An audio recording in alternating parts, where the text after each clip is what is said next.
ঘায়েস, এটা হচ্ছে আমার এক্সের কলিজা, যেখানে কিনা আমি অনেকগুলো দাগ কেটে দিয়েছিলাম।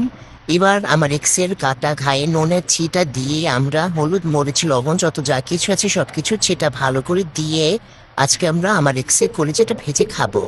তো দেখো, সুন্দর করে লবণ মরিচ হলুদ সব কিছু দিয়ে এবার এটাকে সুন্দর করে মাখো মাখো মাখো মাখো করতে হবে। সুন্দর করে এপাশে ওপাশে ভালো করে আমি মাখো মাখো করে নিয়েছি। এবার দেখো, গরম তেলের মধ্যে এটাকে ছেড়ে দেবো। যত যা কিছুই হোক, এক্সের কলিজা যেহেতু, এটাকে সুন্দর করে সযত্নে তেলের উপরে ছেড়ে দিতে হবে।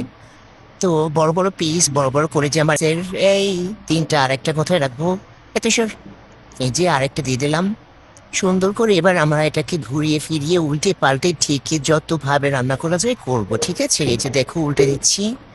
বেশ দারুণ কালার হয়ে আসলে এটা আমরা নামিয়ে নেবো। তো এখন পর্যন্ত এক্সের কালার আসিতে তাই একটু ঢেকে দেবো, একটু সিদ্ধ হয়ে যাবে আর কি। ওয়াও! এক্সের কলিজাগুলোতে খুব সুন্দর একটা কালার চলে এসেছে। নাইস একটা কালার হয়ে গিয়েছে। ও মা গো! এ মা, এক্সের একটা কলিজা দেখি এখন আবার একটু ফেরা ফেরা হয়ে গিয়েছে। এই দেখো, তামসাটা, তার সমস্যা নেই। এত বড় বড় কলিজা তো কোনো ব্যাপার না।